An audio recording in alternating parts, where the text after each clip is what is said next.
watch out, the BooMan's coming. You better watch out, the BooMan's coming.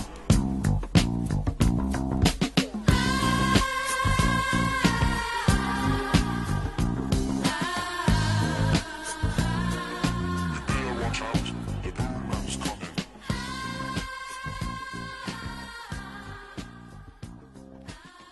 Hello and welcome back. Thanks for checking back in. This episode, you know how sometimes they say this is a very special episode of some kind of show? This is a very not special episode. What I mean by that is this is the end of the work week. It's Friday evening. Most people who have money are out on the town. As I don't know if you've gathered, but I don't have any money, so I'm at home.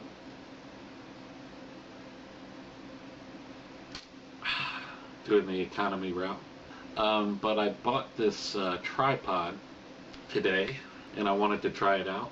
On my vlog. I couldn't wait till I had something to talk about, so I just turned it on, plugged it in, put my camera on, turned on record, and have started talking. Wanted to see if this setup works for night. Okay, enough of that. Enough of the intro. So, by not a special episode, I mean I don't have anything in particular to talk about, but instead it's going to be like Survivor when you're expecting a new episode and then they just rehash the old stuff. However, I think it is important to do that because I've been getting a lot of feedback and people are saying, well, you know, you're just bombarding me with this information and I can't keep up, and I don't know why they can't, you know, it's on YouTube, they can just rewind it, but make your list. So what the complaint is I go off on so many tangents, and I understand that, and I explained why that was. I go off on so many tangents, it's just hard to get the information. So we're going to recap. And before I begin to just going down the list, I want to let you know this is the first video after the last video where the grid actually went down. So the grid went down. We were in a without rule of law situation, and I told you then while I was on the video that I was going to get my priorities in order, and the first thing that I was going to do is get rid of that WROL acronym. So I set to that right away. It took me a few days, and what I've come up with so far, I'm not sure this is going to be the end-all solution, but first off, whoever came up with it, without rule of law, you don't call something what it isn't. You don't use a negative to describe something. So in other words, if you see something flying in the air, you don't say that's not a bird, or excuse me, if it is a bird, well, in that case it would be a plane. Look, there goes a not a bird. This not a dog built a nest in the tree.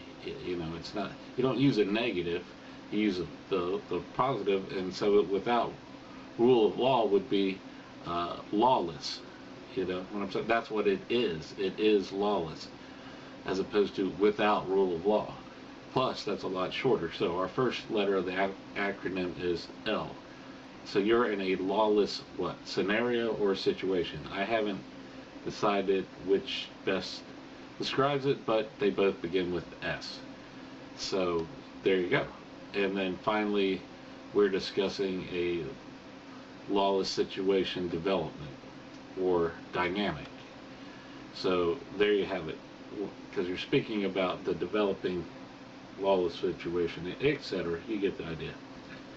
So when you're in a lawless situation development, or LSD for short, and see that, notice if you cut to the letters with WROL, it's like Bob Loblaw. Bob Loblaw. Bob Loblaw's Law Blog. That's a Bob Loblaw law bomb. You see, it's a tongue twister. WROL. It's just too hard to say. But already LSD, each letter is only one syllable. W is one, two, W, three syllables to describe one letter. So you got to say 5 syllables. W, that's 3. ROL, that's 6 syllables to say 4 letters, and that's ridiculous. So LSD, 3 syllables. We're already down 3 syllables shorter, and when you add that up over the course of your time in an LSD situation, you're going to see that over time, yeah, you're like, yeah, you just saved me what, half a second? But as you say it over and over and over and over and over, I've probably saved you 30 minutes or more. So rather than doing the recap of what we learned this minute while I'm on this train of thought, when you find yourself in an LSD, you're going to want to surround yourself with familiar people and familiar settings. You want to be around people you trust, because when you're in an LSD and you find yourself around people you don't know and that, you know, potentially you don't trust, that feeling's just going to get compounded, and you're going to just really have a bad time out there on the LSD. And familiar settings as much as you can, because once you're in the LSD, you're going to see the world differently, way more different than you've ever perceived it before. Just trust me, because I've been in an LSD situation, and well, I don't need to say that. That's redundant. I've been in an LSD,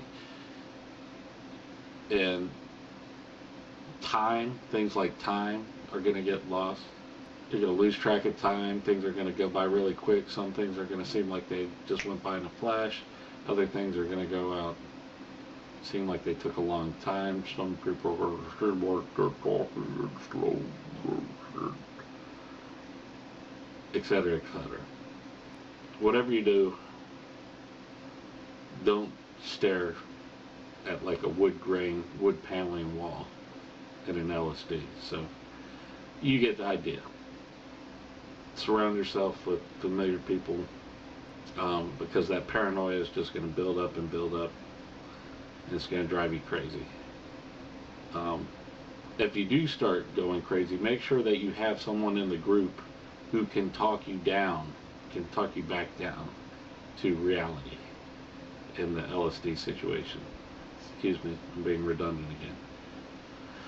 Okay, that covers that, and like I said, I always do what I say I'm going to do. So that took care of the first priority.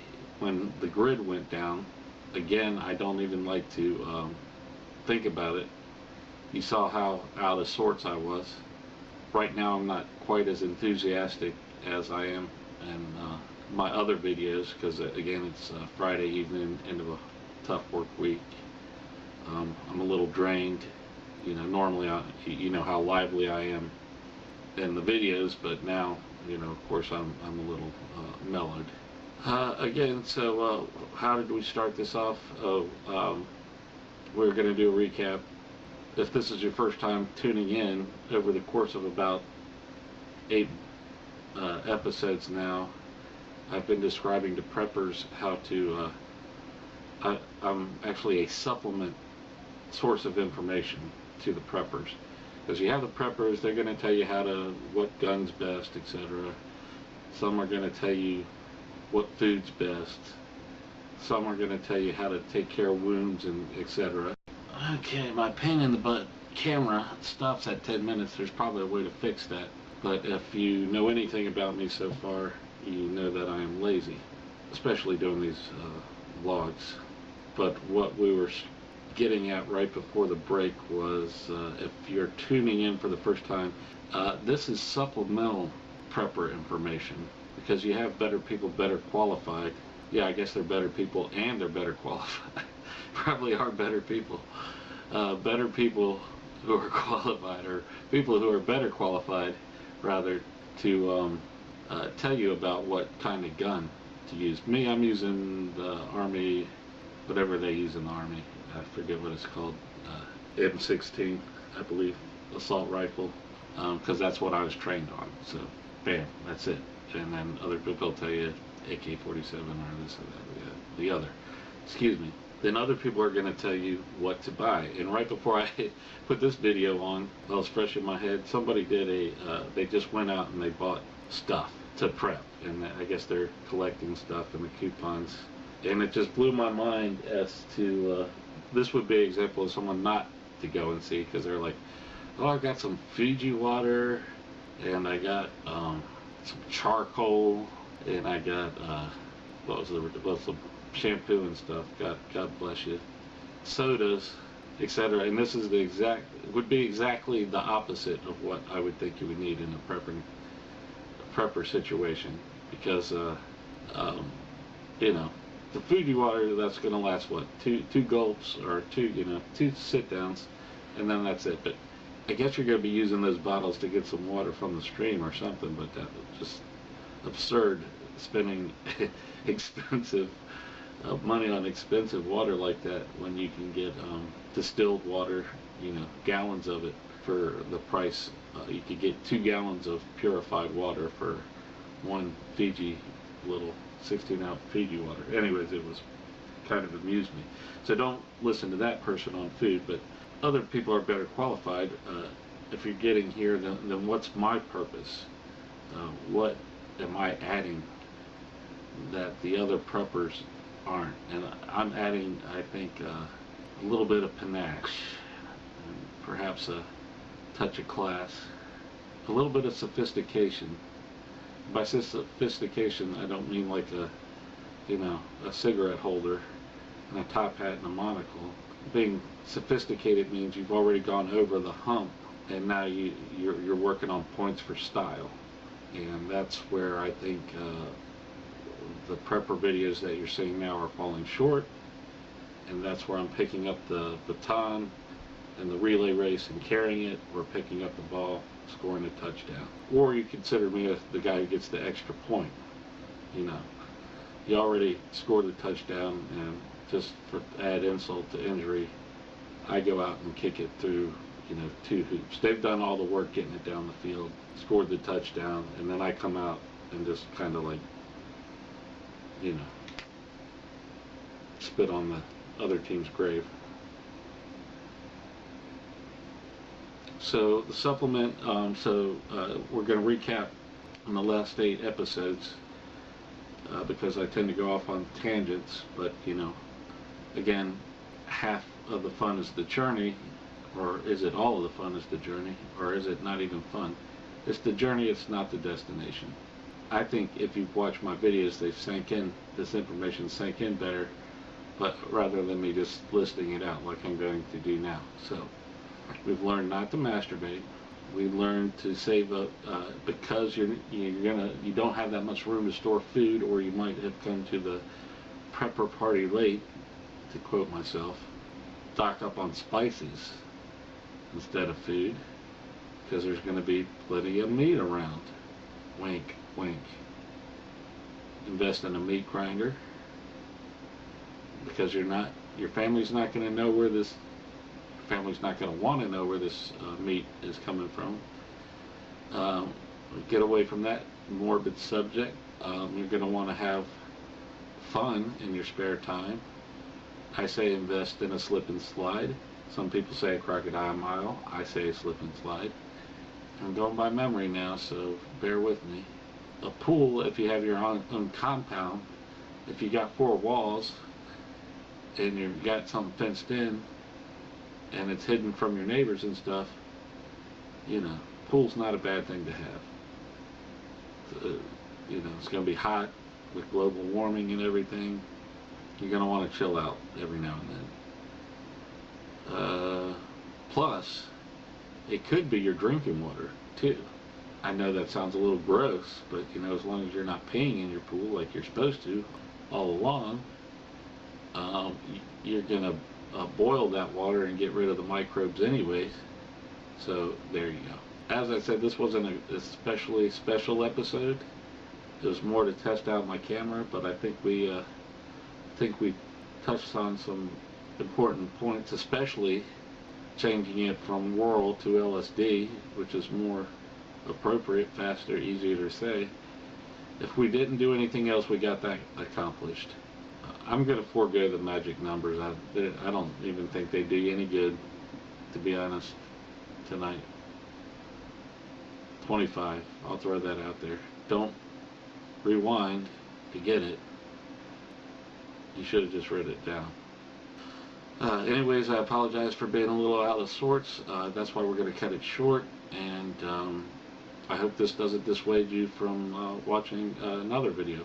I will definitely be more pumped up for the next one. Oh, you know that he's, yeah, you know that he's the one they call